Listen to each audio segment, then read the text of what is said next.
Baik, terima kasih. Saya sepakat kalau infrastruktur ini belum merata kota dan pedesaan. Makanya di dalam program kami yang 24 itu ada pembangunan infrastruktur yang berkeadilan. Ya, itu kami tekankan sekali. Kemudian mengenai infrastruktur, kita jangan terfokus pada jalan, jembatan, dan sebagainya. Banyak infrastruktur dasar yang memang belum dirasakan oleh semua lapisan masyarakat, khususnya yang berada di pedesaan.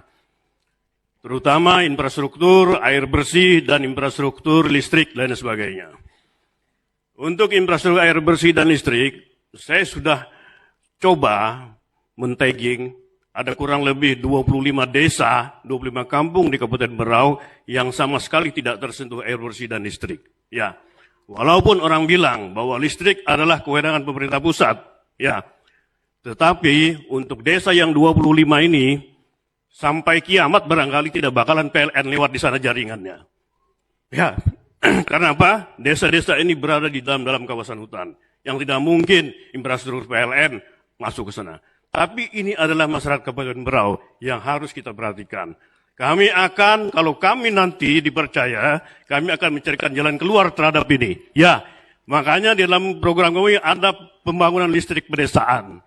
Ya, nanti kami akan bangun bagaimana caranya, terutama untuk desa-desa yang sama sekali dalam kurun waktu tertentu tidak bakalan ada tersentuh jaringan PLN. Demikian juga air bersih. 25 desa tadi tidak pernah merasakan air bersih. Kalau waktu musim kemarau mungkin sungai terlihat jernih, tapi begitu masuk musim penghujan, apapun di sungai itu akan lewat, bangkai hewan pun akan lewat. Itulah yang diminum oleh saudara-saudara kita yang berada di daerah terpencil tersebut. Ini yang akan kami pikirkan. Baik, Pak Agus. Infrastruktur terbagi dua. Pertama, infrastruktur pendidikan, kesehatan, sanitasi, air. Kemudian ada infrastruktur jalan. Ada yang menarik tadi, Pak, yang Bapak sampaikan terkait dengan listrik. Karena itu juga bagian infrastruktur. Bapak menyatakan sangat-sangat pesimis, bahkan sampai kapanpun tidak akan bisa terbangun itu namanya listrik pedesaan. Tapi di sisi lain Bapak menjanjikan jika nanti terpilih akan membangun jaringan listrik itu hingga masuk ke pedesaan. Ini ada sebuah ambigu antara ketidakpercayaan diri dengan ingin menawarkan program kepada masyarakat. Di sisi lain tidak percaya adanya listrik di desa sampai kapanpun, tapi di sisi lain, jika saya terpilih, kata beliau, saya akan membangun itu. Artinya ada ketidakcocokan, ada ketidaksinkronan.